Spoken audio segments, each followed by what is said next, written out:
पण उपयोग नाही. तुम्हाला कसा काय? हे गेलं पोटामध्ये, आणि पोटामध्ये गेल्याच्या नंतर मल आणि मूत्र विसर्जनाची क्रिया म्हणजे कर्म इंद्रियाचं काम बंद पडलं. आता खाऊन सुद्धा उपयोग नाही बरं का. आता म्हणजे सांगण्याचा भाग एक आहे. सगळ्यात अगोदर जर निर्माण काय केलं असेल देवानं, तर 10 इंद्रिये, पंच ज्ञान इंद्रिय आणि पंच कर्म इंद्रिय, हे झाले 10. त्याच्यानंतर पुन्हा 5 निर्माण केले. त्यांचं नाव आहे 5 असणारे प्राण. आता ते 5 प्राण कुठं राहतात हे अध्यात्माच्या दृष्टिकोनातून लक्षपूर्वक ऐका बरं का. फार गहन असणारा विषय आहे. हे आपलं चालायलंय म्हणून आपल्याला याची किंमत नाही. हे गाडी चालायली म्हणून किंमत नाही. ज्या दिवशी गाडी ही गॅरेजला लागेल का नाही, त्यावेळेस मेकॅनिक सांगतो याचं मशीन कामच करावं लागतंय. आता हे चालायले म्हणून याची किंमत कळना. याच्यामध्ये 10 इंद्रिय आहेत आणि पंच असणारे प्राण आहेत. हे पंचप्राण जर व्यवस्थित चालू लागले तर गाडी ओके आहे म्हणायची. आता कोणचे पंचप्राण आहेत ते ऐका. नंबर 1 चा भाग सांगितला तो म्हणजे प्राण, आणि तो नेमका राहतो कुठं ऐका बरं का. हे आपली छाती आहे का नाही, ह्या छातीच्या ठिकाणी तो प्राण राहतो.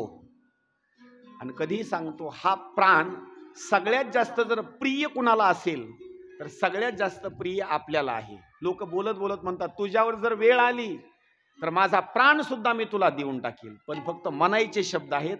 प्राण कोणी कुणा करता देत नाही, फक्त म्हणायचे शब्द आहेत. नंबर 1 प्राण राहतो तो म्हणजे छातीच्या ठिकाणी. नंबर 2 अपान. अपानाची क्रिया सांगितली म्हणजे मलमूत्र विसर्जन करण्याची क्रिया. नंबर 3 व्यान. हा व्यान राहतो कुठं? आपला असणारा हा पंजा आहे ना हाताचा, हा जो असा जेसीबी सारखा असा जो हात हलतो का नाही आपला, ह्या प्रत्येक ठिकाणी जे असणारे जे चौक दिलेत का नाही छोटे छोटे, ह्या प्रत्येक ठिकाणी असणारा तो व्यान राहतो. जर याच्यामधली एक जरी क्रिया बंद पडली ना, तर एक जरी क्रिया बंद पडली तर त्याचा काही हाताचा उपयोग नाही बरं का. काही लोकांचे हात असे आहेत, जेवण त्यांना करता येत नाही. ताटातून जरी असा घास घेतला तर जेवण करताना असा मुखामध्ये घालता येत नाही. त्यांचा हात सरळच राहतो. घास असा घ्यायचा आणि वर असा न्यायचा. हात वाकतच नाही ना, हात वाकत नाही. हे चालायले म्हणून त्याची किंमत नाही आपल्याला. आणि ही जेसीबी जी बनवली का नाही, ही जेसीबी जी बनवली ही देवाच्या भूमिकेनुसारच बनवलेली आहे. पहा, तिथल्या तिथं हात वाकणे, कोपरापासून वाकणे, इथून वाकणे, हे पाय असणारी भूमिका. जर आपले पाय वाकत नसतील तर जेवण सुद्धा आपल्याला करता येत नव्हतं. तिथल्या तिथं पाय वाकतो. विचार करा. 3ऱ्या क्रमांकाचा प्राण सांगितला व्यान. प्राण, अपान, व्यान. नंबर 4था भाग सांगितला तो म्हणजे उदान. उदान म्हणजे कोणता? आपण नाकावाट श्वास घेतो, मुखावाट श्वास घेतो, आणि घेतलेला श्वास असताना तो पोटामध्ये जातो. श्वास घेतल्याच्या नंतर परत असताना तो बाहेर असताना टाकतो. ही क्रिया जर कुठं होत असेल तर तुमच्या गळ्याच्या ठिकाणी क्रिया होते. जर ही क्रिया जर बंद पडली तर क्रिया बंद पडल्याच्या नंतर माणसाचा मृत्यू होतो. हा करुणा जो आला का नाही, करुणा आला आणि ज्याला ज्याला करुणा झाला त्याला दुसरं तिसरं कुठलंच कार्य नाही. ज्याला श्वासोश्वास घेता येत नव्हता आणि ज्याला श्वासोश्वास सोडता येत नव्हता, असं गृहीत धरायचं त्याचा गळ्याच्या ठिकाणचा असणारा जो उदान वायू आहे तो बंद पडला. जास्त पुढलं दृष्टांत देत नाही. नुसती माणसाला सर्दी जरी झाली ना, सर्दी, तरी त्याला श्वास घेता येत नाही. आणि त्या सर्दीच्या बाबतीमध्ये तुम्हाला काय सांगू, किती जरी माणूस ताकदवर असेल का नाही, ती सर्दी झालेला माणूस असा त्याला वर ओढण्याचा प्रयत्न करतो, असं वर ओढतो. आणि किती जरी ताकदवर माणूस असेल, जेवढ्या स्पीडनं तो वर ओढतो का नाही, ते तेवढ्या स्पीडनं खाली येतं बरं का ते. म्हणजे नुसता उदान वायू जरी बंद पडला तरी माणसाच्या शरीराला सुख नाही. आणि शेवटचा भाग सांगितला तो म्हणजे समान. तो राहतो बेंबीच्या ठिकाणी. त्याचं कारण एक आहे, हा जर प्राण जर बेंबीच्या ठिकाणी जर बंद पडला तरी माणसाचा काही उपयोग नाही. का? खाल्लेलं काही माणसाला पचनच होत नाही. वयोवृद्ध माणसं आहेत, त्यांना चपाती जमत नाही, भात जमत नाही, वरण जमत नाही, त्यांना फक्त भाकरीच लागते. का? ही क्रिया इथली आता प्राणाची बंद पडली बरं का. आता त्याला साधारण अन्न जमत नाही, त्याला पचन होण्याचीच क्रिया लागते, ती म्हणजे सुंदर स्वरूपामध्ये त्याला अन्न जर असेल तर ते प्राण असताना व्यवस्थित काम करतो. म्हणून माणसानं खात असताना सुद्धा व्यवस्थित अन्न असणारं तर खायचं. तुकोबाराय सांगतात, युक्त आहार विहार निम इंद्रियासी सार नसावी बासर निद्रा बहु भाषण युक्त आहार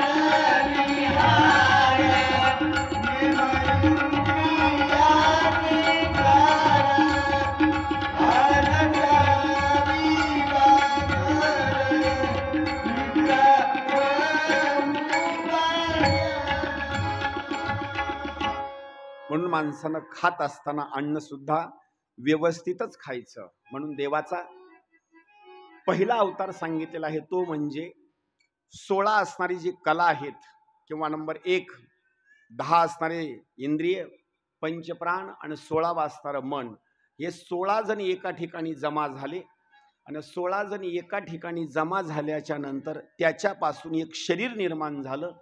त्याचंच नाव आहे विराट भगवंत. विराट शब्दाचा अर्थ असा होतो की या विराटापेक्षा मोठा कोणी सुद्धा नाही. हे सगळं चराचर त्या विराट भगवंताच्या असणाऱ्या शरीरामध्येच सांगितलेलं आहे. पाताळ याच्या शरीरामध्ये, स्वर्ग याच्याच शरीरामध्ये, पृथ्वीतल सुद्धा याच्याच शरीरामध्ये. त्याचं कारण सांगितलेलं आहे. पहिला जर अवतार जर कोणता असेल देवाचा तर पहिला अवतार सांगितला विराट भगवंताचा पहिला अवतार. म्हणून त्या विराट भगवंताचा सगळ्या जणांनी एकदा जय जयकार करा. बोलिए विराट भगवान की जय, बोलिए विराट भगवान की जय. पहिला देवाचा अवतार विराट भगवंताचा. आता इथून सगळ्या जणांचे अवतार पुढे येतात बरं का. आता आपला जो अवतार आहे ना हा सुद्धा तेरी मर्जी का मैं हूँ गुलाम, मेरे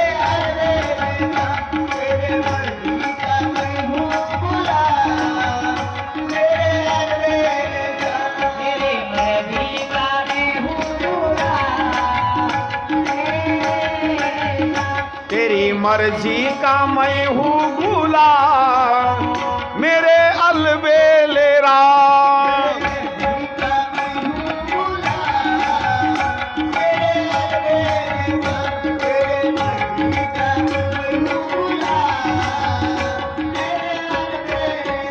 तेरी मर्जी का मैं हूँ गुलाम,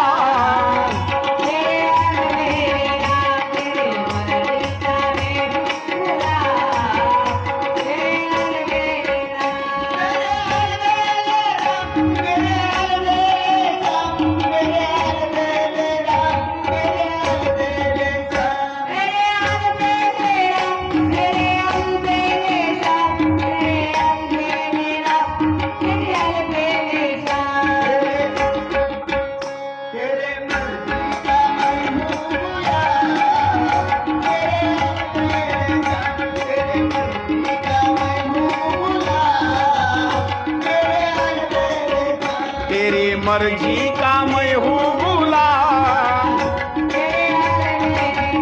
तेरी मर्जी का मैं हूँ गुलाम.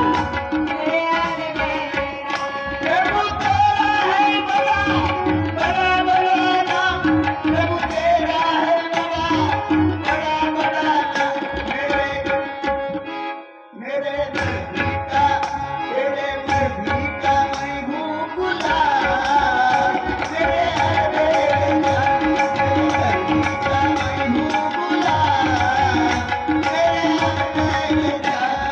मर्जी का मैं हूँ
राम राम सीताराम राम सीताराम. टाळी वाजवा. राम राम सीताराम राम राम सीताराम.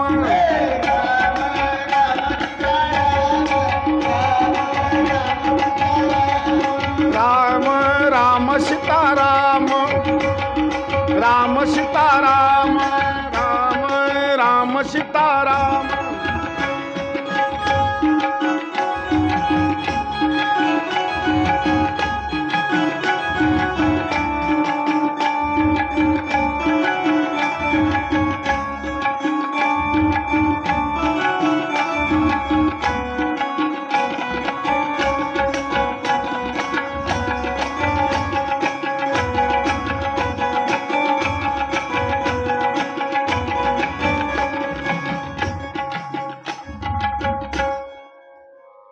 गोपाल कृष्ण भगवान की, महामुनी शुकाचार्य महाराज, जय जय श्री राधेशा.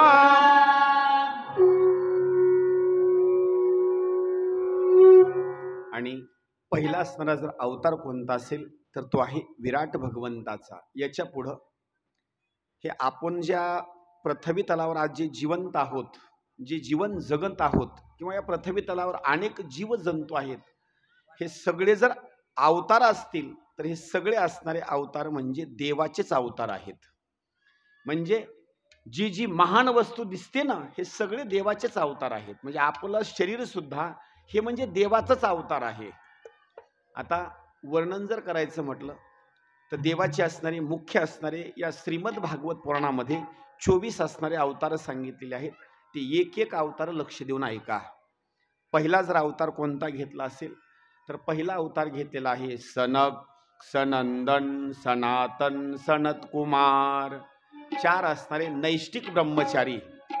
पहिला सनकादिकाचा असणारा अवतार. दुसरा अवतार घेतला तो म्हणजे वराह भगवंताचा, देवाचा हा दुसरा अवतार आहे.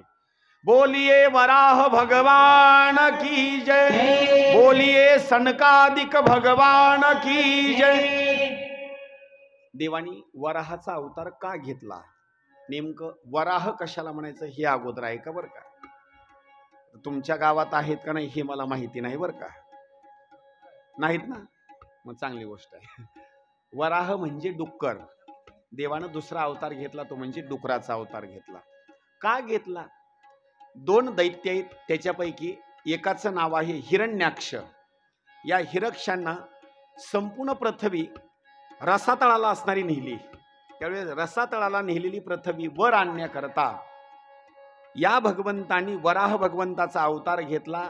आपल्या दाढेवरती पृथ्वी ठेवली आणि वर घेऊन आले.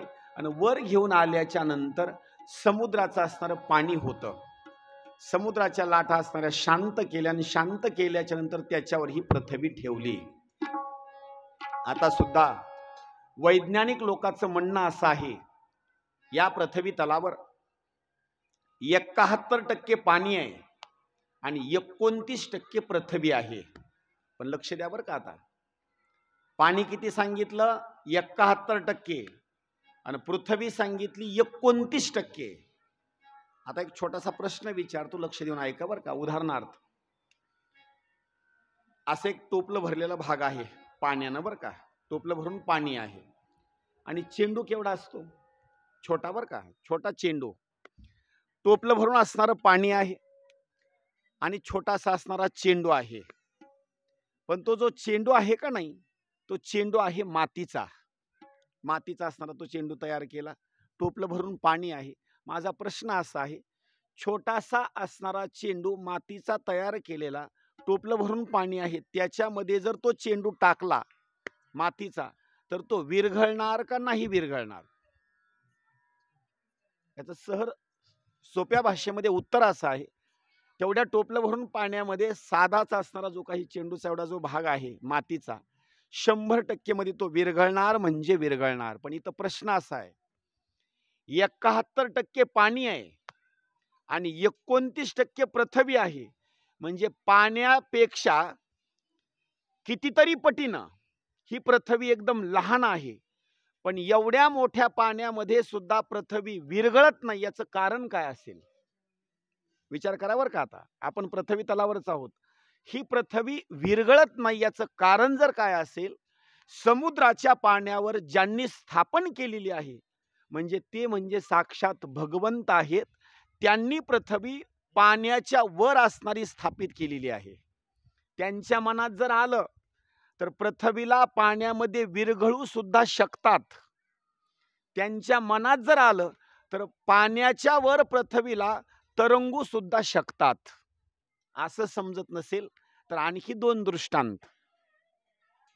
सगळी लंका जर सांगायचं म्हटलं तर लंकेच्या भोवती सगळं पाणीच आहे का नाही? लंकेच्या भोवती सगळं पाणीच आहे. पण लंकेच्या भोवती पाणी असून सुद्धा लंकेपर्यंत जरी जायचं म्हटलं तरी पाणीच आहे. पण तिथपर्यंत जाण्याकरता सुद्धा प्रभू श्रीरामचंद्रजींनी समुद्राच्या पाण्यावर सुद्धा दगड तारले. म्हणजे ते दगड सुद्धा पाण्यावर असणारे बुडू दिले नाहीत पाण्यामध्ये. एक भाग. नंबर 2, द्वापार युगामध्ये सुद्धा श्रीकृष्ण भगवंतानं एक नगरी वसवली. ती नगरी म्हणजे द्वारका नगरी. आणि ती सुद्धा म्हणजे काही जमिनीवर कॉलमचं बांधकाम करून निर्माण नाही केली. ती सुद्धा द्वारका नगरी समुद्रामध्ये असणारी बांधकामाची भूमिका केली. तरी ती नगरी बुडली का? बुडली नाही. सांगण्याचा भाग एक आहे, जिथं देवाची सत्ता चलते तिथं मात्र दुसरं तिसरं कुणाचं सुद्धा काही चालू शकत नाही.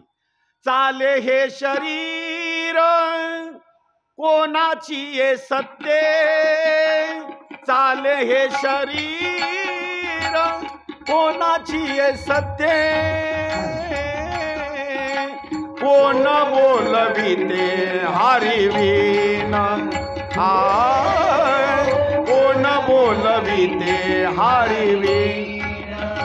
चाले हे शरीर कोणाची ये सत्ते, कोणाची ये सत्ते, कोण बोलविते हरिवीन.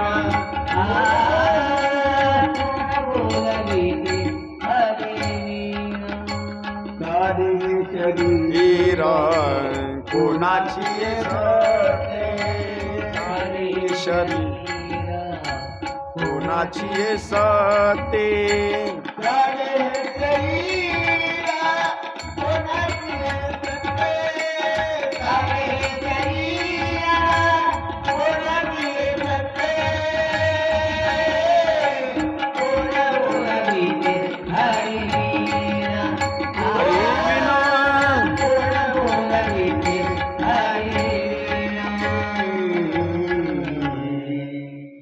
म्या बोलविल्या वेदू बोले, म्या चालविल्या सूर्य चाले, जो जगाते चाळीता. अरे बाबा, ही सगळी सत्ता देवाच्या हातामध्ये आहे, आपल्या हातामध्ये नाही.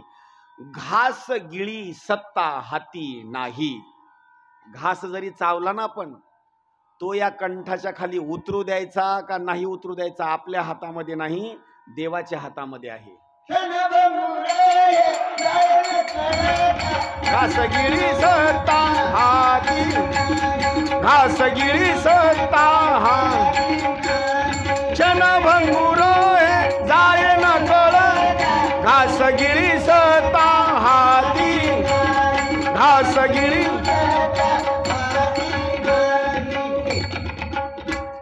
म्हणजे वराह भगवंतानं ही पृथ्वी पाण्याच्या वर तरंगली. ही दुसरा अवतार देवाचा.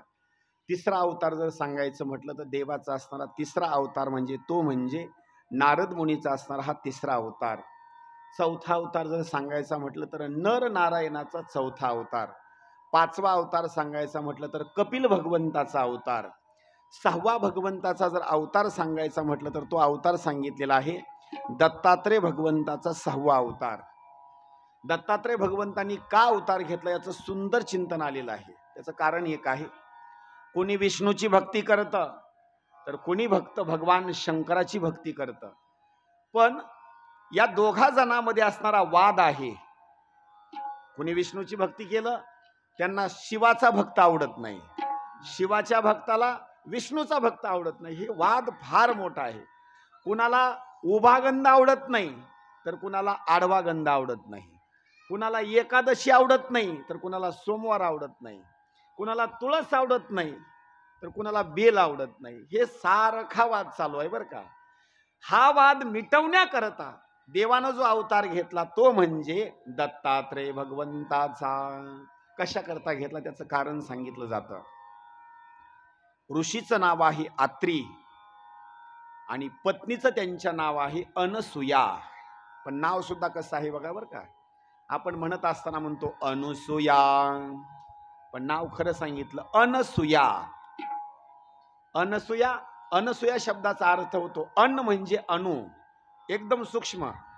आणि सुया शब्दाचा अर्थ होतो निंदा. म्हणजे अनुसूया नावाचा विग्रह असा होतो जिच्या जवळ एकदम अणु एवढी सुद्धा दुसऱ्याची निंदा नाही, तिचं नाव अनुसूया. आणि देव अवताराला कुणाच्या पोटी येतो माहिती का?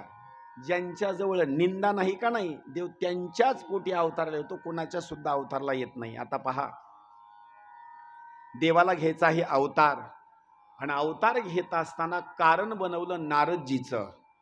एक दिवस नारदजी सत्य लोकामध्ये गेले. सत्य लोकामध्ये गेल्याच्या नंतर सावित्री मातेनं नारदजीला प्रश्न विचारण्याकरता सुरुवात केलं. नारदजी, मला असं वाटतं या त्रिभुवनामध्ये पतिव्रतेच्या बाबतीमध्ये मी एक, लक्ष्मी एक, आणि नंबर 3 ला पार्वती एक.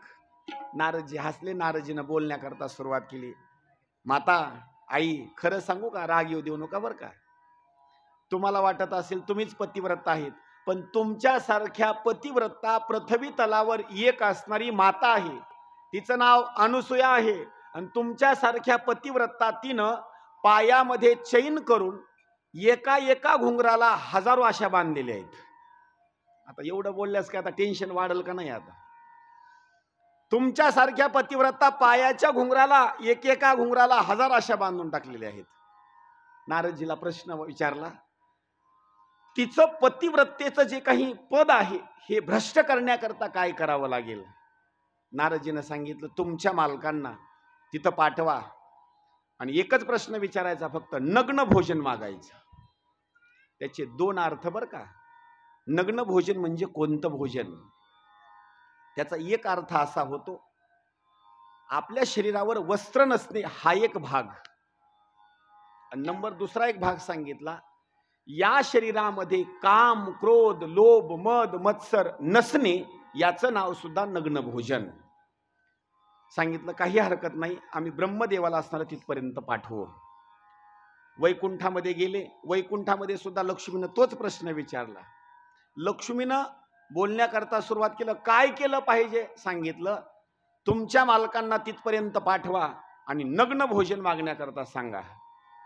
कैलास पर्वतावर गेले, तिथं सुद्धा तोच प्रश्न. पार्वतीला सुद्धा सांगितलं, काही करू नका, फक्त नग्न भोजन मागा. या तिन्ही पत्नींनी, सावित्री, लक्ष्मी आणि पार्वती, या तिघी जणांनी काय केलं? आपल्या मालकांना सत्वाची परीक्षा घेण्याकरता पाठवून दिलं. आणि पाठवून दिल्याच्या नंतर त्या पर्वताचं नाव आहे मातूर नावाचा पर्वत. आणि कुठं कुठं ग्रंथामध्ये आतुर नावाचा सुद्धा असताना पर्वताचं नाव आलेलं आहे. हे तिघजण आश्रमाच्या जवळ आले. जवळ आल्याच्या नंतर यांनी रूप पालटले. रूप पालटल्याच्या नंतर आश्रमामध्ये गेले. आणि आश्रमामध्ये गेल्याच्या नंतर भिक्षा मागण्याकरता सुरुवात केली. भिक्षाम देही भवती भिक्षाम देही माते भिक्षाम देही. भिक्षा मागण्याकरता सुरुवात केली. अनुसूया माता आली आणि आल्याच्या नंतर प्रश्न विचारण्याकरता सुरुवात केली. आता पहिले भिक्षा मागणारे लोक वेगळे आणि आताचे भिक्षा मागणारे लोक वेगळे बरं का. पहिले भिक्षा मागणारे माणसं असे होते, माता माऊलींनी ज्वारी देऊ द्या, गहू देऊ द्या, डाळ देऊ द्या, ते बिचारे शांत स्वरूपामध्ये घेत होते बरं का. आता ते घेत नाहीत बरं का. जरी घेतलं तर मुगाची डाळ, तुरीची डाळ, निक्का तेवढा माल घेतात. आता असा कुठलाही माल घेत नाहीत बरं का. असा आणि तर काही तर साधू महात्मे असे आहेत, आता ते धान्यही घेत नाहीत, आता फक्त पैसा रोकडा. कुणा वागव होती आता, फक्त पैसे द्या. आता पहा, भिक्षा मागण्याकरता गेले आणि गेल्याच्या नंतर सहज स्वरूपामध्ये अनुसूया मातेनं हात जोडले आणि प्रश्न विचारला, नेमकं तुम्हाला भिक्षा तरी काय पाहिजे आहे? त्यावेळेला सांगितलं, आम्हाला नग्न भोजन पाहिजे. आजपर्यंत एवढे अतिथी आले, पण भोजन मागत असताना असं कोणी सुद्धा भोजन मागितलं नाही. अनुसूया मातेनं ओळखलं, हे जे मागण्याकरता आलेत म्हणजे आज सत्वाची परीक्षा आहे. सांगितलं, काही हरकत नाही, फक्त माझी तुम्हाला एक विनंती आहे, काही कालावधी मला थोडासा मला द्या, माझ्या पती परमेश्वराची मला परवानगी घ्यायची आहे. अनुसूया माता पती परमेश्वराकडे, अत्री ऋषीकडे असणारी गेली आणि बोलण्याकरता सुरुवात केली. 3 महात्मे आलेले आहेत आणि ते 3 जण नग्न भोजन मागत आहेत, मी काय करू? त्यावेळेस अत्री ऋषीनं डोळे झाकले आणि डोळे झाकल्याच्या नंतर पाहण्याकरता सुरुवात केली, नेमके हे 3 जण कोण आहेत? अनुसूया मातेला कळालं नाही हे 3 जण कोण आहेत ते, पण अत्री ऋषीनं डोळे झाकल्याच्या नंतर बरोबर त्यांचं दर्शन झालं. एक ब्रह्मदेव, एक विष्णू आणि एक भगवान शंकर. अत्री ऋषीनं अनुसूया मातेला बोलण्याकरता सुरुवात केली आणि सांगू लागले, अनुसूया, तुझ्यासारखी भाग्यवान तूच. त्याचं कारण एक आहे, सगळे भक्त मंडळी देवाच्या द्वारामध्ये जातात आणि मागतात. सगळी भक्त मंडळी, सगळे भक्त देवाकडे जातात, पण तू एक अशी भाग्यवान आहेस की तुला मागण्याची गरज पडली नाही, देवाकडे जाण्याची गरज पडली नाही. देव होऊन तुझ्या द्वारावर येऊन भिक्षा मागतात. किती विचार करायची गोष्ट आहे. आणि एक ब्रह्मा आहे, एक विष्णू आहे आणि एक भगवान शंकर आहेत. एक काम कर, हे तुझी सत्वाची परीक्षा आहे. मी कमंडलू मधलं असणारे जे पाणी आहे ते अभिमंत्रित करून देतो. त्यांना नग्न भोजन देत असताना अगोदर एक काम करायचं, हा कमंडलू घेऊन जायचा आणि त्या कमंडलू मधलं पाणी आपल्या हातावर घ्यायचं आणि 3 देवाच्या डोक्यावर ते पाणी टाकायचं. काय विचार करण्याची भूमिका आहे. कमंडलू मध्ये असे पाणी अभिमंत्रित करून दिलं. कमंडलू घेऊन अनुसूया माता गेली. हे 3 जण एका ठिकाणी थांबलेले आहेत.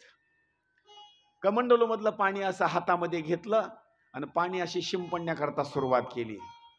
ज्यांचं वय कुणालाही सांगता येत नाही त्यांचं वय अनुसूया मातेनं सांगून दिलं. भगवान शंकराचं वय कुणाला सांगता येत नाही, ब्रह्मदेवाचं वय कुणाला सांगता येत नाही, विष्णूचं वय कुणाला सांगता येत नाही, पण पाणी डोक्यावर टाकल्याबरोबर 3घाचं वय अनुसूया मातेनं सांगण्याकरता सुरुवात केली. किती दिवसाचे बालक झाले ते? फक्त 6 महिन्याचे बालक झाले बरं का. आणि 6 महिन्याचे बालक झाल्याच्या नंतर त्यांनी मागणी मागण्याकरता आले होते नग्न भोजन. अनुसूया मातेनं काय केलं? अनुसूया मातेनं त्या 3 बालकाला आपल्या छातीच्या जवळ नेलं आणि त्यांना स्तनपान करण्याकरता सांगितलं. त्यांनी स्तनपान केलं आणि 3 जणांकरता काही 3 पाळणे बांधले नाहीत, 3 जणांकरता एकच पाळणा बांधला.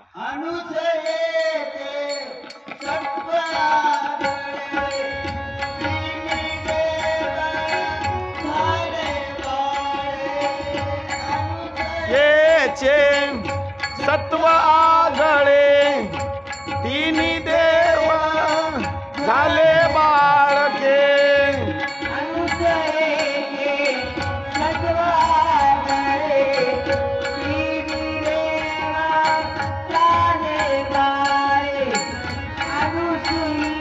वा वा, टाळी वाजवा.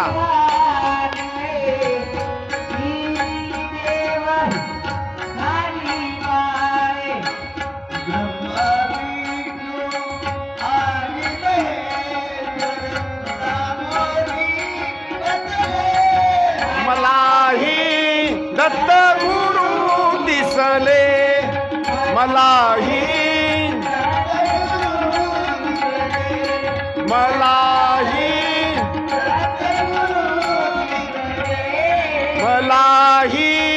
दत्त गुरु दिसले, मलाही दत्त गुरु दिसले, मलाही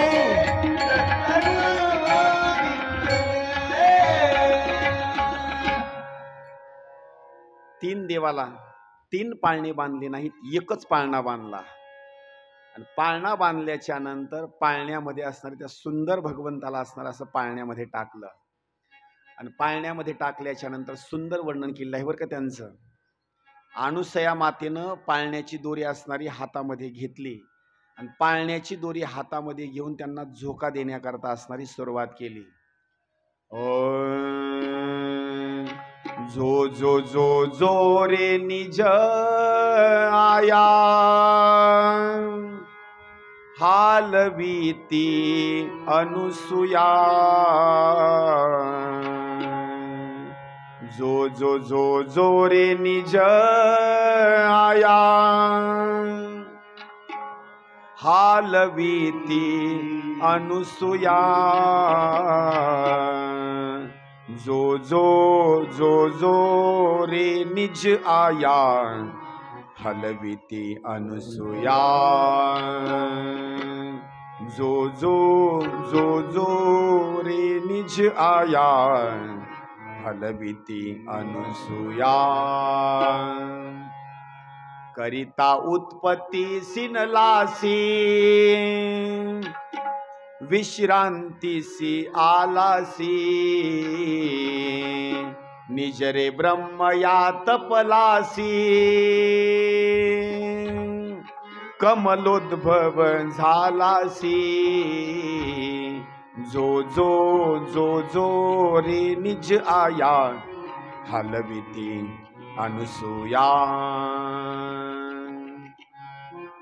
पाळण्याची दोरी घेतली हातामध्ये आणि पाळण्याची दोरी हातामध्ये घेऊन काय केलं, अशी दोरी पाळण्याच्या हातामध्ये घेतली आणि पाळण्याची दोरी हातामध्ये घेऊन पाळणा कोणता म्हणला अनुसया मातेनं, ब्रह्मदेवाचं नाव घेतलं. नाव घेतल्याच्या नंतर ब्रह्मदेवाला उपदेश करण्याकरता सुरुवात केली. ब्रह्मदेवा, कमळापासून तुमचा जन्म झाला, सगळ्या सृष्टीला तुम्ही निर्माण केलं, पण तुम्हाला कधी सुद्धा विश्रांती भेटली नाही बरं का. निवांत स्वरूपामध्ये आता पाळण्यामध्ये झोपा. आणि माणसाला विश्रांती जर कधी असेल तर खरं सांगू का, जोपर्यंत आपण कळते होत नाहीत तोपर्यंत माणसाला विश्रांती. एकदा कळते झाले का नाही, एकदा कळते झाल्याच्या नंतर माणसाला विश्रांतीच नाही. लहान लेकराला, ज्याला काही कळत नाही, त्याला काही चिंता नाही, खाण्याची चिंता नाही, शरीर स्वच्छ करण्याची चिंता नाही, काही नाही. खाणं, झोपणं, खेळणं, बस, काही नाही. ब्रह्मदेवाला सांगितलं, कमळापासून तुमचा जन्म झाला, आनंदामध्ये झोपा. नंबर 2 विष्णू भगवंताला सांगितलं, लक्ष्मीपती निज हो घनश्यामा सांडोनी वैकुंठ धामा. आणि प्रतिपाळ करी जीव शिव नामा. देवा, तुम्ही या सृष्टीचं पालन करून करून करून करून थकून गेलात, निवांत झोपा पाळण्यामध्ये. नंबर 3 भगवान शंकराला सांगितलं, सृष्टीचा संहार करून करून तुम्ही थकलात, निवांत झोपा. जिथं आई झोपू घालते का नाही पाळण्याची दोरी ओढून, जिथं आई पाळण्याची दोरी ओढते आणि झोपी घालते, तिथं लेकराला झोप लागण्याकरता उशीर लागत नाही बरं का. जिथं आईचं प्रेम असतं, आईच्या प्रेमामध्ये लेकरू सकाळी 10 वाजेपर्यंत झोपतं, तरी कुठली सुद्धा आई त्याला असं दरडावून उठवत नाही, बोलत नाही, काही नाही, आनंदामध्ये त्याला झोपू देते बरं का. फक्त त्याच लेकरानं लहानाचं मोठं झाल्याच्या नंतर लग्न व्हावं आणि त्यानं 8 वाजल्याच्या नंतर झोपून दाखवावं. अजिबात त्याला झोपता येणार नाही. पत्नी लगेच म्हणेल, असं 10-10 वाजेपर्यंत झोपून कसं जमल, मागलचे लोक काय खातील, उठा. बस, तिथं साधू संतांनी देवाला उठवलं आणि इथं पत्नी मालकाला उठवते, उठा. म्हणजे पुन्हा झोप नाही बरं का, अजिबात नाही. हे 3 देव, तिन्ही देव जैसे परब्रह्मीचे ठसे, असे झोपले. आणि आईच्या सान्निध्यामध्ये जीवन कधी निघून गेलं हे सुद्धा कळालं नाही त्यांना. भरपूर कालावधी निघून गेला आणि कालावधी भरपूर निघून गेल्याच्या नंतर मग मात्र तिकडं सावित्रीला सुद्धा घरामध्ये करमना. लक्ष करा बरं का, लक्ष्मी आहे, लक्ष्मीला सुद्धा घरामध्ये पती परमेश्वर नाहीत, भगवंत नाहीत, म्हणून सुद्धा तिला मन लागणं, आणि कैलास पर्वतावर भगवान शंकर नाहीत म्हणून पार्वती सुद्धा असणारी उद्विग्न झालेली आहे. त्याचं कारण एक आहे. दोन गोष्टी फार महत्वाच्या आहेत बरं का. आता भांडणं होतात तो भाग वेगळा आहे, आणि हे भांडणं म्हणजे घरोघर भांडणं आहेत बरं का. असं घर नाही की जिथं भांडणं नाहीत. वैकुंठात विष्णूचे लक्ष्मीचे सुद्धा भांडणच आहेत. सत्यलोकामध्ये ब्रह्मदेवाचे आणि त्या सावित्रीचे सुद्धा भांडणच आहेत. आणि कैलास पर्वतावर सांगायचं म्हटलं तरी भगवान शंकराचे आणि पार्वतीचे भांडणच आहेत. फक्त एकच सांगतो, भांडणं घरोघर आहेत, पण भांडणं लागल्याच्या नंतर हे दोघही एका घरामध्ये राहत असताना दोघही म्हणतात तोंडच बघू वाटत नाही. दोघाची भाषा असते बरं का. हा, पण ज्या तोंडा करता हे दोघ जण एवढे आतुर होते, लक्ष करा बरं का, ज्या तोंडा करता हे दोघ जण एवढे आतुर होते. लग्न जमण्याच्या अगोदर पहिला जर कार्यक्रम कोणता असेल तर नवरदेव बघणे आणि नवरी बघणे. नवरी पण लाजत लाजत नवरदेवाकडे बघणार, आणि नवरदेव सुद्धा लाजत लाजत तिथं नवरीकडे बघणार, आणि दोघाचं रूप लग्न होईपर्यंत असं हृदयामध्ये ठासून भरणार. त्याला समोर गतिरोधक दिसत नाही, त्याला झाड दिसत नाही, पाणी दिसत नाही, चपाती दिसत नाही, एकच रूप. आणि ज्याचं जमलं का नाही, तारीख निघावी त्याला एक दिवस म्हणजे एक वर्षासारखा जातो बरं का.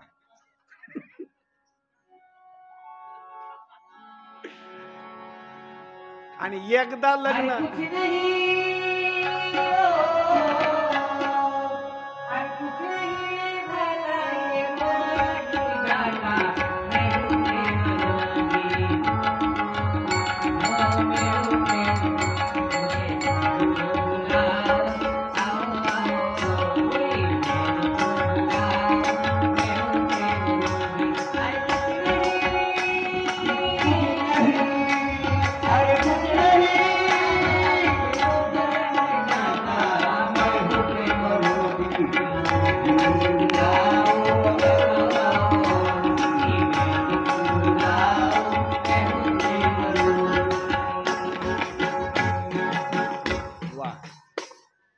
आणि ज्या मुखाकरता एकमेक जण असे आतुरतेनं वाट पाहतात. आता पहा, कालांतरानं घटना अशी होते, एकमेकाचा चेहरा सुद्धा पाहू वाटत नाही बरं का, चेहरा सुद्धा बघू वाटत नाही. आता पुढं सांगू, असं वाटतं घर सोडून निघून जावं. हा, हे पण वैतागलेलं गिऱ्हाईक आणि ते पण वैतागलेलं. पण घटना अशी आहे, दोघालाही भांडणं होतात, दोघाला वाटतं घर सोडून निघून जावं. पण किती दिवस सांगू का, जास्तीत जास्त 1 किंवा 2 दिवसापर्यंत बरं का, 1 किंवा 2 दिवसापर्यंत दोघाचे भांडणं व्हावे आणि पती परमेश्वर घराच्या बाहेर निघून जावं, 2 दिवसापर्यंतच घराकडे येऊ नये. पत्नीला सुद्धा इतकी आठवण येते ना, उगच आपण भांडण केलं, उगच भांडण केलं, उगच भांडण केलं, तसेच निघून गेले. प्रेम. आणि मी तर एक खरं सांगतो बरं का, मनोहर पाटील येत आहेत, आमची त्यांची चर्चा झाली. मला त्यांनी प्रश्न विचारला, तुम्हाला फोन कसा काय येत नाही? मी म्हणलं आमचं प्रेम म्हणजे खरं प्रेम आहे बरं का. म्हणलं त्याचं कारण एक सांगतो, खरं जर प्रेम करायचं असेल ना एकमेकावर, मालक घरी असावे, पत्नी घरी असावी, आणि ओरिजिनल प्रेम करावं बरं का.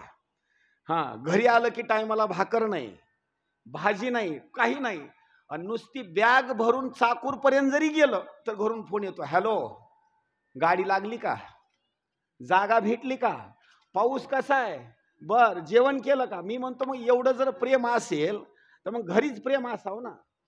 घरी त्याला टायमाला भाकर नाही, काय नाही, काय नाही, फक्त बाहेर गेल्याच्या नंतर प्रेम दाखवायचं. पहा, जिथं भगवान शंकर आहेत, जिथं माता पार्वती आहे, त्यांच्या प्रेमामुळे सुद्धा हाच भाग सांगितलेला आहे.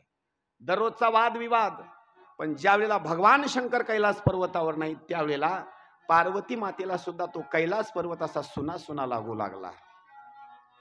आणि खरं सांगू, पुरुषाच्या जीवनामध्ये आवश्यक आहे जीवनसाथी म्हणजे ती म्हणजे पत्नी, आणि पत्नीच्या जीवनामध्ये आवश्यक आहे ती म्हणजे पती परमेश्वर. हे नातं असं आहे. याच्याकरता आता शंभूदेव नाही नुसतीच नाही नुसतीच पोळी मराठी बायको साथी जीवनाची बायको साथी जीवनाची नाही नुसतीच नाही नुसतीच पोळी मधाची बायको साधी खरी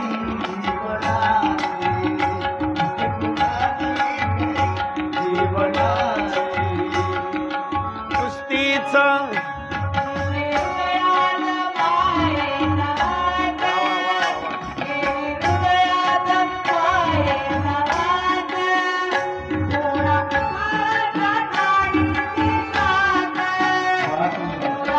सगळ्यांनी टाळी वाजवा एकदा. हा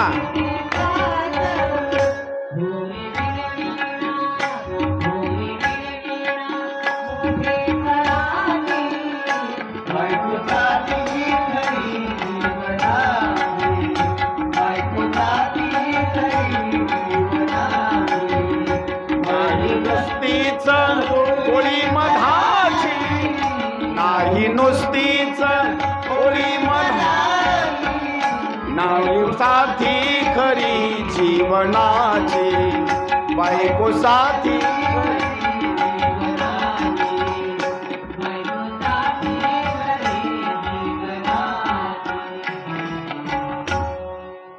एकदा शंभूदेव करता टाळ्या वाजवा एकदा.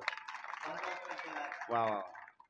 आणि इतकं सुंदर आहे बरं का. फक्त एवढंच आहे गाथ्यातलं नाही बरं का, पण आपल्या कामाचं आहे बरं का. आता ऐका, पती पत्नीचे कितीही भांडणं होऊ द्या, पत्नी म्हणजे नुसती पत्नी नाही बरं का. लक्ष देऊन ऐका, पत्नी म्हणजे पत्नी नाही. ज्या वेळेला तुम्हाला ताट सुंदर वाढते आणि जीव घालते त्यावेळेला ती पत्नी नाही, तर त्यावेळेला ती आई आहे. ती पत्नी म्हणजे नुसती पत्नी नाही. तुम्हाला सुंदर स्वयंपाक खाऊ घालते त्यावेळेला तुमची असणारी ती आई आहे. याच्या पुढे सांगू, एखादं मोठं जर संकट आलं तर त्या संकटामध्ये सगळे साथ सोडून देतात, पण लोकांचं देणं जर झालं तर ती पत्नी ऊस तोडण्याकरता सुद्धा मालकाच्या सोबत कारखान्याला येते. त्यावेळेला तुमचा ती मित्र आहे. सगळे साथ सोडून देतात, पण देणं फेडण्याकरता सुद्धा ती पत्नी तुमच्या सोबत. याच्यासोबत पुढं सांगू, पाठीवर जर मळ झाला तर घरातले लोक पाठ कोणी सुद्धा चोळणार नाहीत. पत्नीच येणार, साबण घेणार, दगड घेणार, पाठ घासणार. त्यावेळेला ती पत्नी नाही तर ज्ञानोबा रायाची असणारी बहीण म्हणजे मुक्ताबाई आहे. म्हणजे ती बहीण आहे. याच्या पुढे सांगू, वेळ येऊच नाही मालकावर, पण मालकावर जर वेळ आली तर सुना त्याग करून टाकतात. म्हणजे मालकाला जर अर्धांग वायू झाला तर सुना त्याग करतात. मालकाला जर अर्धांग वायू झाला तर मुलं त्याग करतात. सगळं घर त्याग करील, पण मालकावर आलेली वेळ ती भरून काढण्याकरता आणि सेवा करण्याकरता सगळे त्याग करतील, पण पत्नी मात्र कधी त्याग करणार नाही. पत्नी तिथंच थांबणार आणि मालक बरे होण्याकरता देवाला नवस करणार. म्हणजे पत्नी बरं का, पत्नी म्हणजे पत्नी. आणि माझं तर मत असं आहे, हे दोन नाणे असे आहेत, ह्या दोन नाण्यापैकी एक जरी बाजू खराब झाली ना, किंवा या दोन बाजूपैकी एक जरी बाजू मृत्यू पावली, किंवा दोघापैकी एक जर मृत्युमुखी पडलं, तर एकाच्या जीवनामध्ये शिल्लकच काही राहत नाही.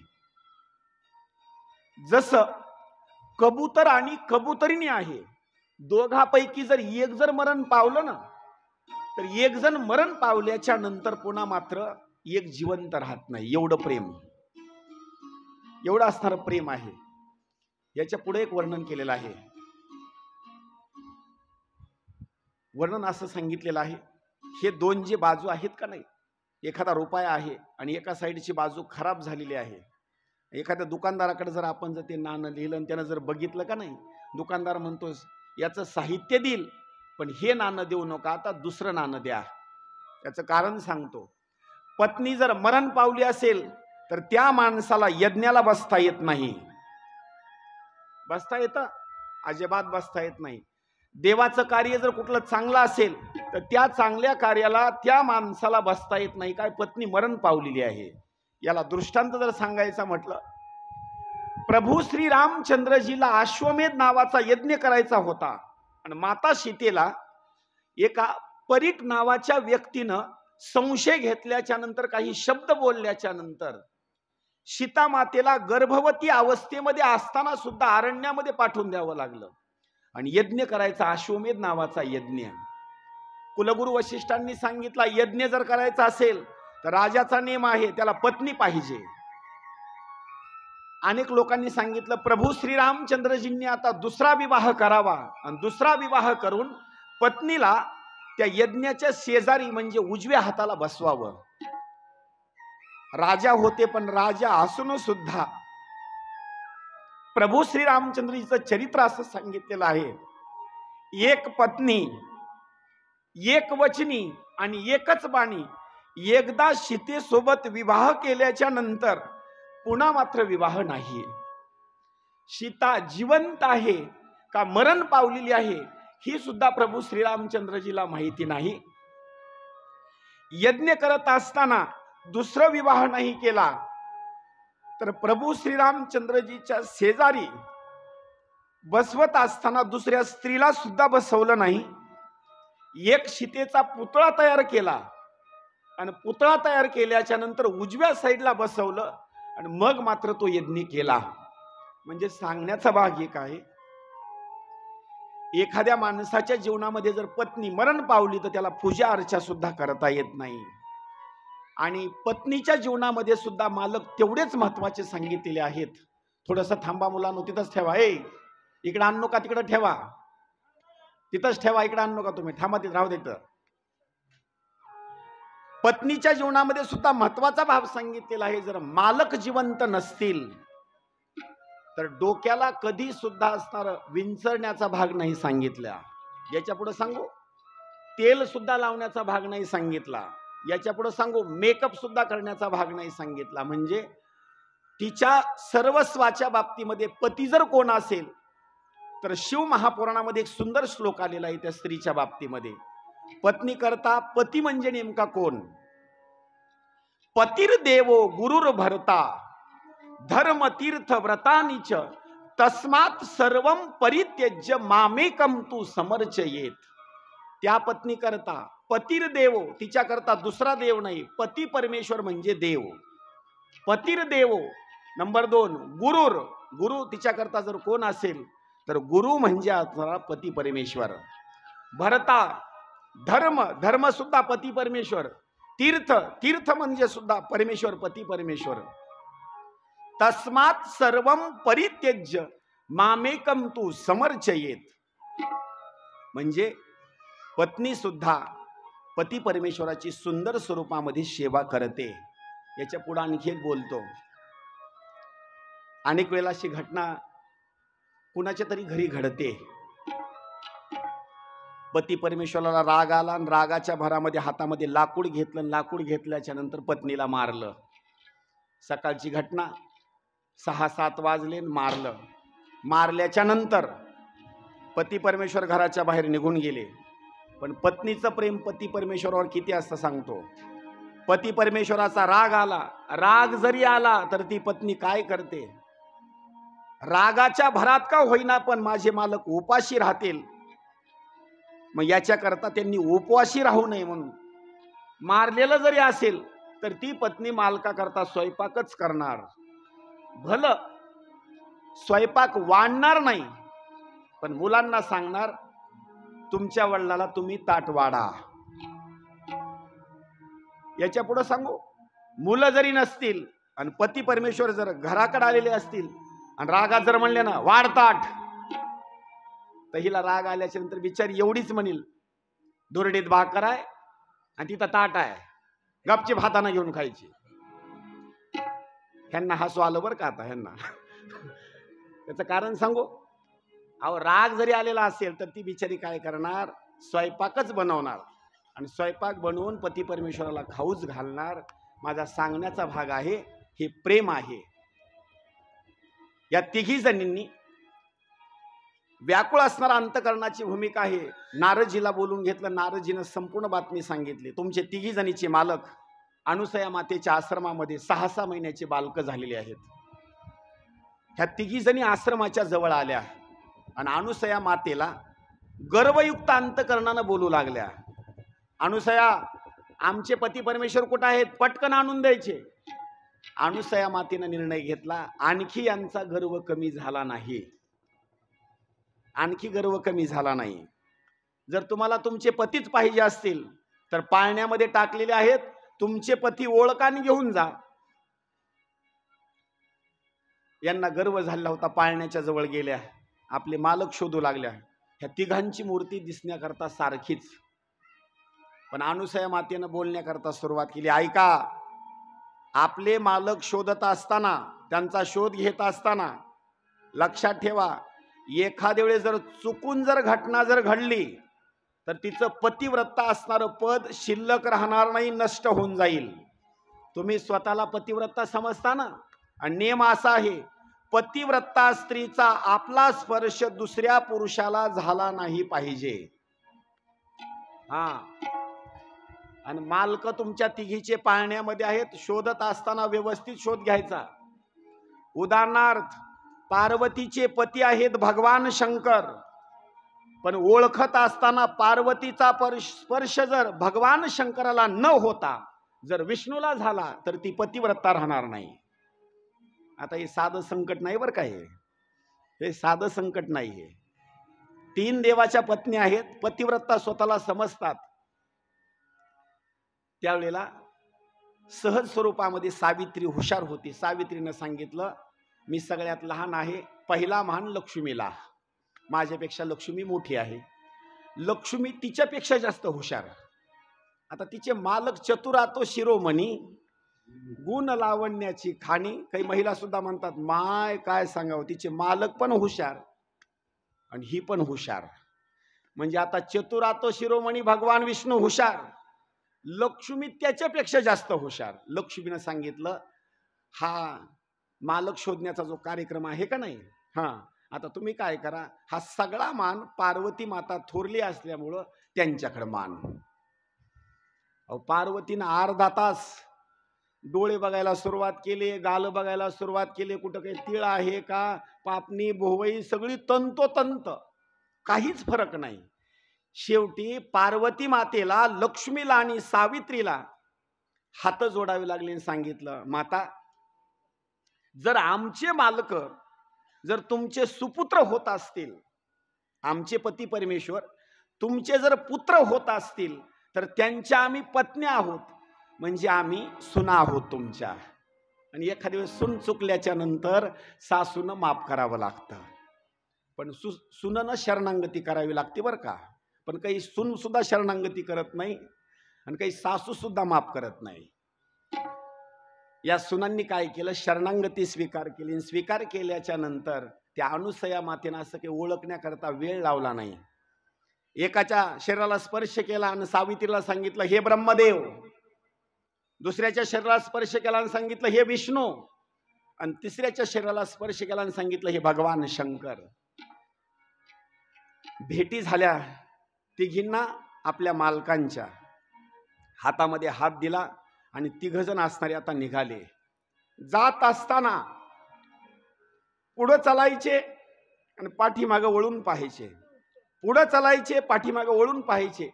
जात असताना अनुसया मातेनं एकच शब्द उच्चारला, चाललात जा, फक्त एका शब्दाचं उत्तर द्या.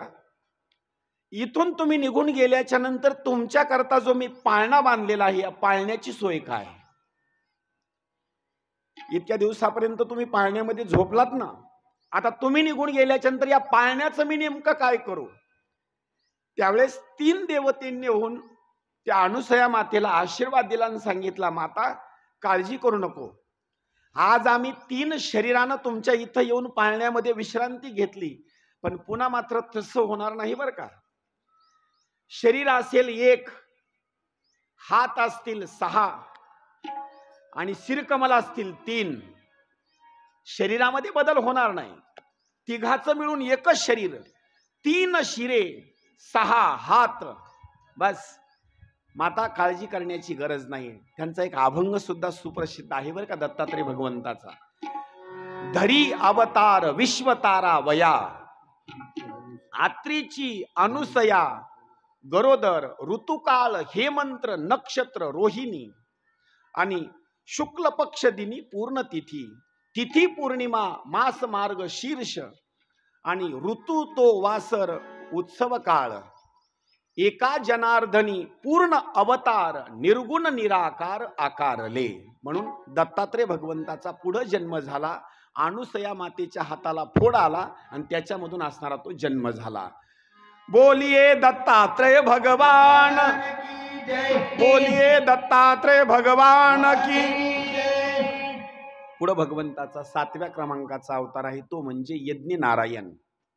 8व्या क्रमांकाचा ऋषभदेव, 9व्या क्रमांकाचा असणारा पृथू, 10व्या क्रमांकाचा असणारा मत्स्य म्हणजे मासा. पुढे वर्णन केलं आहे 11व्या क्रमांकामध्ये कासवाचा अवतार घेतला. 12व्या वेळेला धन्वंतरी, 13व्या वेळेला असणारा अवतार घेत असताना मोहिनी घेतला. 14व्या वेळेला नरसिंह भगवंताचा अवतार घेतला. 15व्या वेळेला वामन भगवंत झाले. 16व्या वेळेला परशुराम.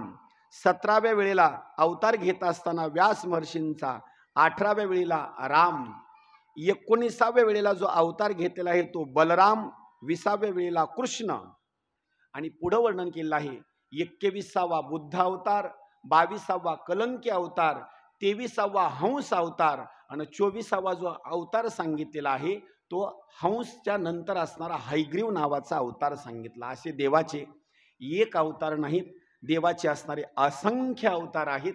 त्याच्यापैकी श्रीमद भागवत महापुराणामध्ये 24 असणारे अवतार सांगितले आहेत. त्यापैकी आज आपल्याला या ठिकाणी जो अवतार वर्णन करायचा आहे 19व्या क्रमांकाचा एक आणि 20व्या क्रमांकाचा एक म्हणजे बलराम आणि दुसरा असणारा तो कृष्ण. त्या चरित्राला असणारी सुरुवात करायची आहे. म्हणून एकदा सगळ्या जणांनी देवाचं असणारं सुंदर भजन करायचं आहे. तो अवतार आपल्याला या ठिकाणी आता सादर करायचा आहे. ओ कृष्ण माझा माझा माझा माझा माझा कृष्ण माझा मी कृष्णाचा.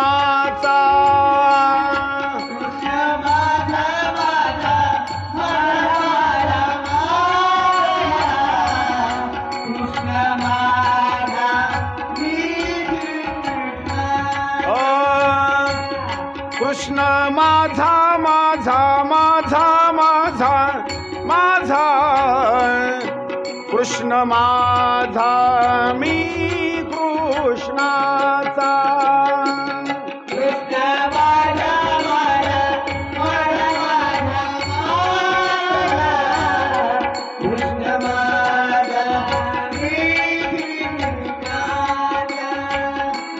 कृष्ण माझा मी कृष्णाचा.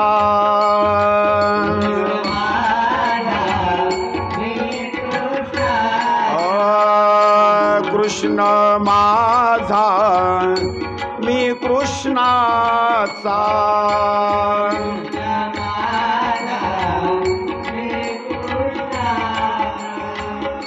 कृष्ण माझा माझा माझा माझा माझा कृष्ण माझा मी कृष्णाचा. कृष्ण माझा माझा माझा माझा माझा कृष्ण माझा मी कृष्णाचा.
वसुदेव सुद्धा तयार होऊन बसलेत बरं का आता. आणि ते कसं आहे,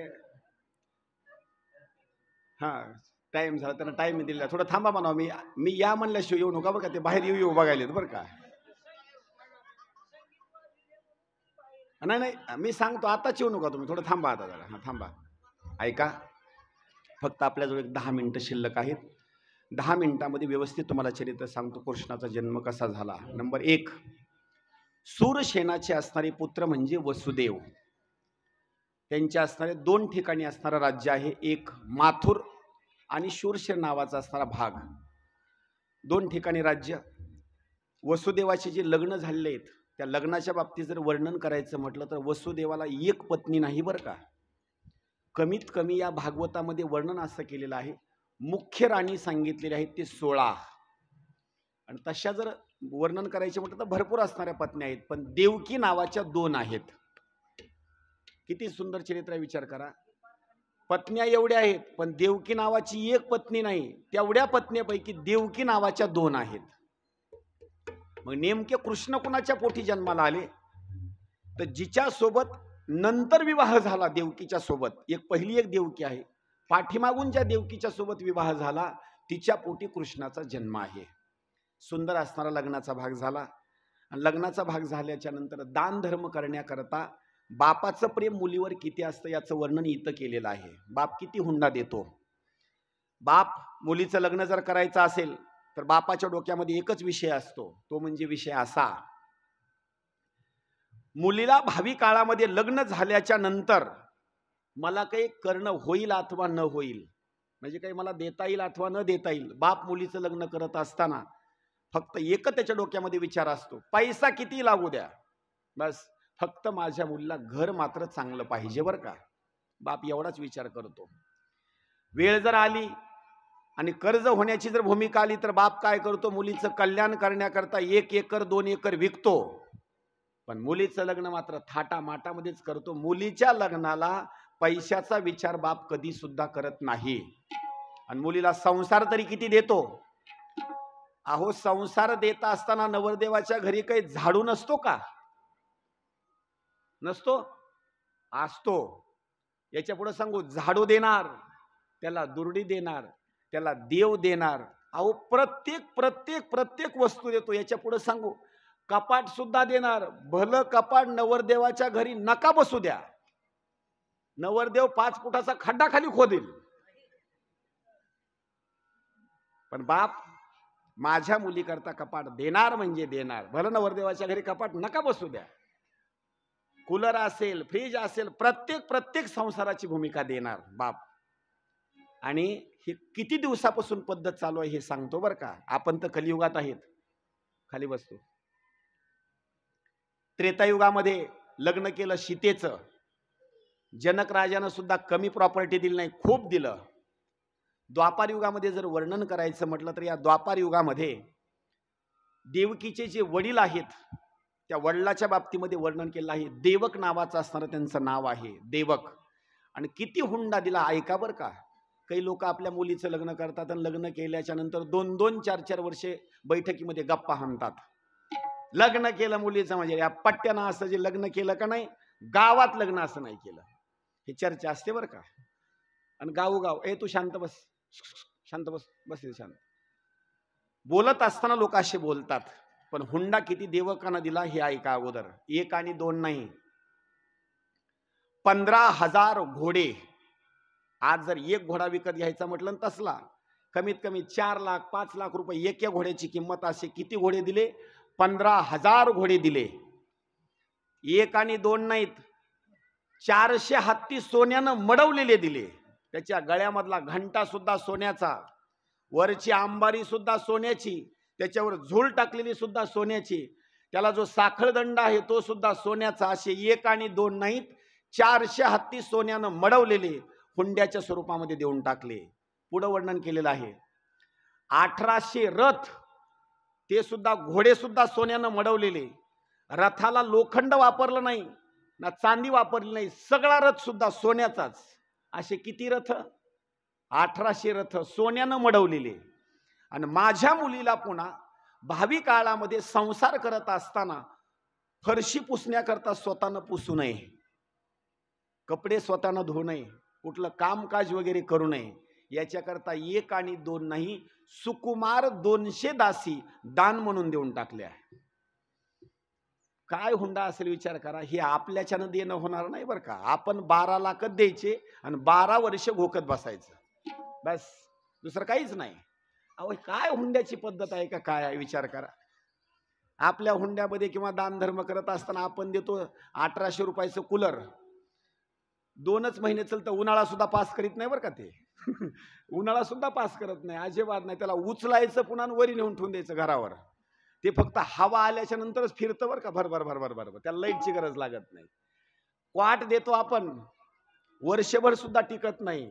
हिवाळा आल्याच्या नंतर सगळं लाकूड म्हणजे सरकारी बाबळीचं लाकूड, उचलायचं आणि पाणी तापवायला वापरायचं, पुन्हा कुठल्याच कामाचं नाही. पण तरी छाती ठोकून बोलण्याकरता सुरुवात, ही हुंड्याची पद्धत. सुंदर स्वरूपामध्ये विवाह लागला आणि विवाह लागल्याच्या नंतर त्याच्यामध्ये घटना अशी घडली. आकाशाची वाणी सांगत असे कंसा, मानी हा भरवसा बोलण्याचा, तलवार काढली मारण्याकरता धावला, हात तो धरिला वसुदेवे.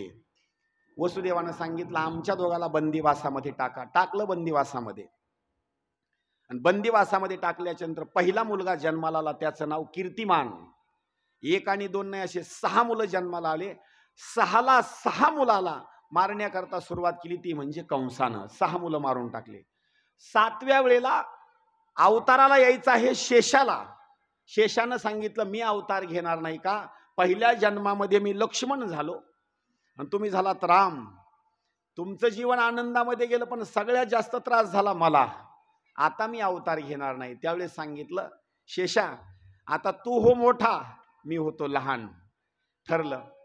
7व्या वेळेला शेषाचा अवतार घेत असताना आदिमाया शक्तीला जवळ बोलून घेतलं आणि आदिमाया शक्तीला सांगितलं तुम्ही काय करा, 7 वाजो गर्भ योग माया नेत आणि आश्चर्य करीत मना माझी. काय करा, देवकीच्या शरीरामधला गर्भ काढायचा आणि रोहिणीच्या गर्भाशयामध्ये असणारा नेऊन ठेवायचा.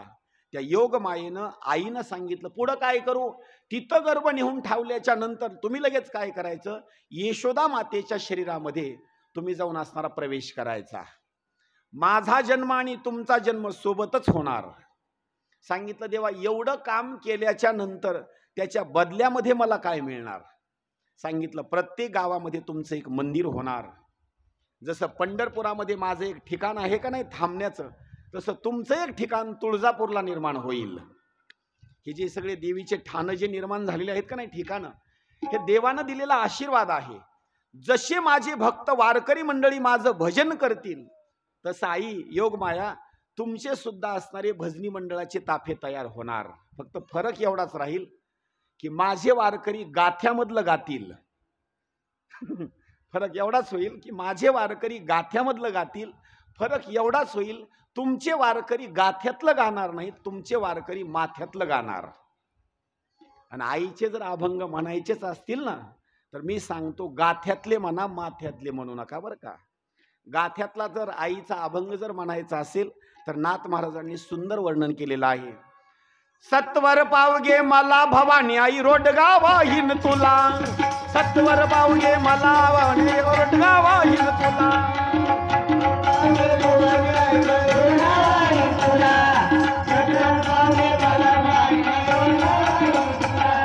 सासरा माझा गावी गेला तिकडेच खपवी त्याला,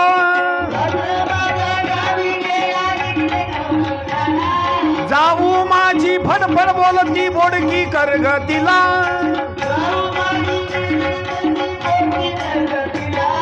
ननंदेचे पोर किरकिर करीते,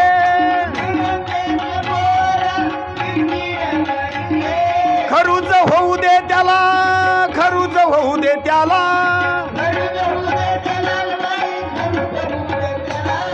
सत्वर पावगे मला भवानी आई रोडगा वाहीन तुला, सत्वर पावगे मला भवानी आई रोडगा वाहीन तुला.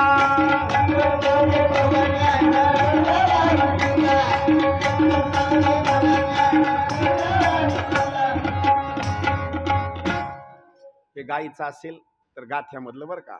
आता हे सगळं माथ्यामधलं चलतंय बरं का. हा गिरणीवाल्या दादा दळण देर दळून तुळजापूरला जायला मला झाला उशीर. गिरणीवाल्या दादा दळण देर दळून तुळजापूरला जायला मला झाला उशीर. आता पुढे एक बर का फुलवऱ्यात आला जन्मी हो गयावा. हो, आला जन्मी हो गयावा. एक शब्द खरा भावा. माझं मरण येण्याआधी मला येडा मारिला. माझं मरण येण्याआधी मला येडा मारिला. आला जन्मी हो गयावा. एक शब्द खरा भावा. आला जन्मी हो गयावा. एक शब्द खरा भावा. मला मरण येण्याआधी मला येडा येईल नावा. मला मरण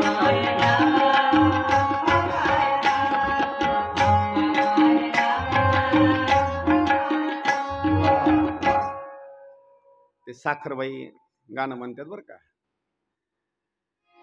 ढोलकीला बांधील तुझं पाय पाय पाय अन वळ वळ केलं तर सोडायची नाय.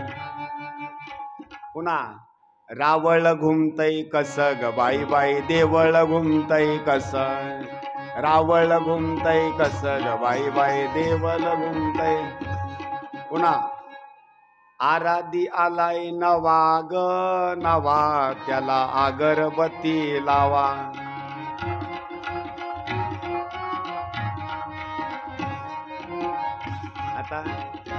आता बोलायचं म्हटल्याच्यानंतर मी खरं बोलणारा माणूस आहे बरं का. कुणाची निंदा करत नाही किंवा काही नाही. देवाचं अंगात सुद्धा येतं बरं का काही जणाच्या. पण अंगात येणं म्हणजे कसं आहे माहिती आहे का. अंगात येणं म्हणजे आनंदित होऊन नाचणं म्हणजे अंगात येणं. अंगात देव येत नाही बरं का. आता अनेक ऋषीमुनी आहेत त्यांच्या आणखी अंगात आला नाही. विचार करा. आणि अंगात आल्याच्या नंतर त्या माता मौल्या कापुरी कशा खातात हे मला एक कोडच पडते बरं का. कसा खात्यात की काय नाही की बरं का. मी एका दिवशी ट्राय केला. आळंदीमध्ये कार्यक्रम नव्हता. म्हणलं आपण एकदा ट्राय करावा. पोराला म्हणलं मी जरा अंग हलवितो म्हणलं. मी असा हात पुढं केला की कापूरवरी ठेवायचा म्हणलं लावून बरं का. हा ट्राय करायला काय अडचण आहे म्हणलं. जमलं तर जमलं त्याला काय अडचण आहे. अंगात आणलं कापूर असा ठेवला. 2 चटके बसरायला म्हणलं पटकून गिळून टाकावा. अहो इथं 2 चटके पुन्हा आता नाचायच लागलो ना मी.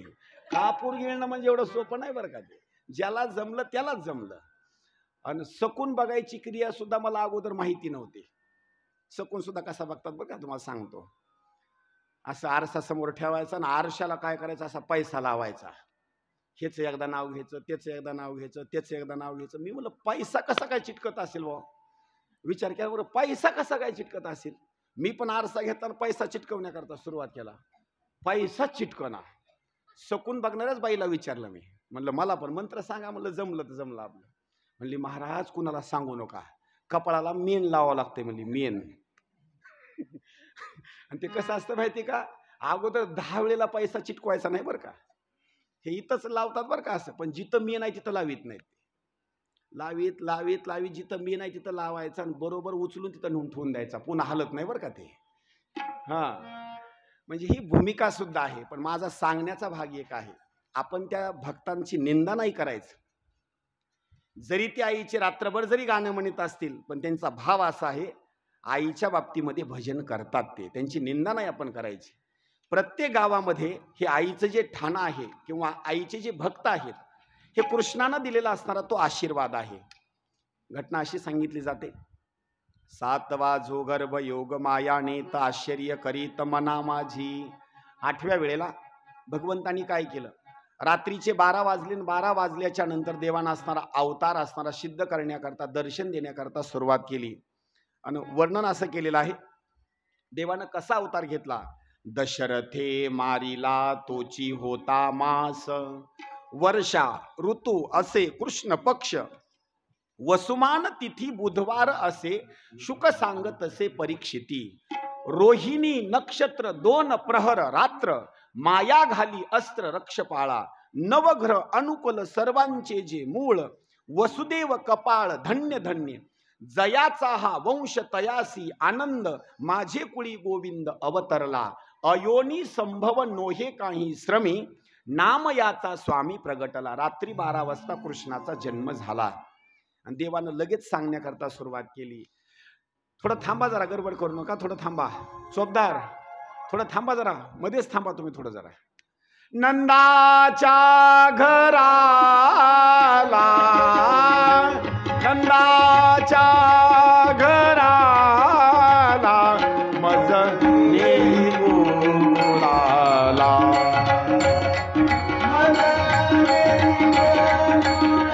ला माया उपजली तेथे, ठेवी मज आणिये आनंदाच्या घराला.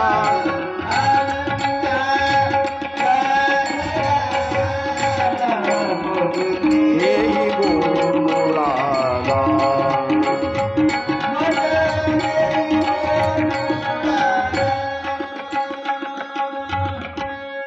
उचलीला कमळापती, पायीची बंधने गळती. देवाला उचललं.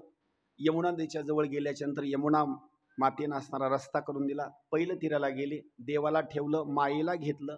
मायेला घेतल्यानंतर माया परत आणली. आणल्याच्या नंतर रडे माया करी अकांत, नामा म्हणे उठवी दूत. कंसाला मायेच्या असणाऱ्या त्या पायाला पकडलं. मुलगी होती, गरगर गरगर असणारी फिरवली. तुझं लागी वधी उपजला मज आधी. सांगितलं कंसा मला कोणी सुद्धा मारू शकत नाही, पण तुला मारणारा जन्माला आला. मग इकडं पहाट झाली गोकुळामध्ये. पहाट झाल्याच्या नंतर दासी आली. दासी आल्याच्या नंतर अगोदर सांगण्याकरता असणारी सुरुवात केली. यशोदे ओठ, बालकाला जन्म दिलेला आहे. सकाळ झाल्याच्या नंतर एक गवळण दुसऱ्या गवळणीला, दुसरी गवळण तिसऱ्या गवळणीला. गवळण गवळण सांगती गवळणीला पुत्र झाला यशोदे. गवळण सांगती गवळणीला पुत्र झाला यशोदेला.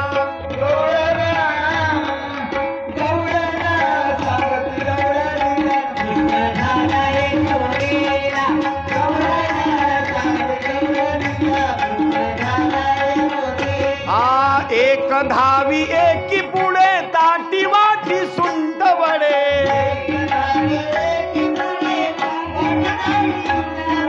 एक धावी एकी पुढे ताटी वाटी सुंट वडे.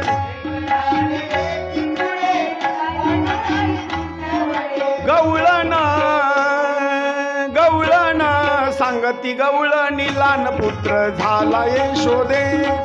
गवळण सांगती गवळणीला पुत्र झाला यशोदेला.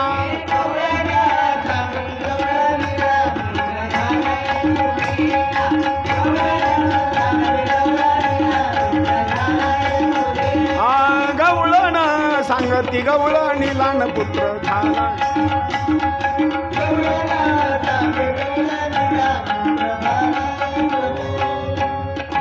आणि वान भरून या ताटी नंदा घरी झाली दाटी. अशा स्वरूपामध्ये श्रीकृष्ण भगवंताचा असणारा जन्मोत्सव केला.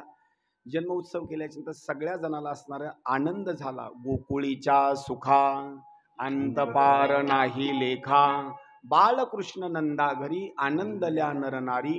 गुडिया तोरणी करती कथा गाती गाणी, तुका म्हणे छंदे येणे वेधिले गोविंदे, किंवा मन मोहिले गोविंदे. अशा स्वरूपामध्ये कृष्णाचा असणारा जन्म झाला. देवाला असणारं स्नान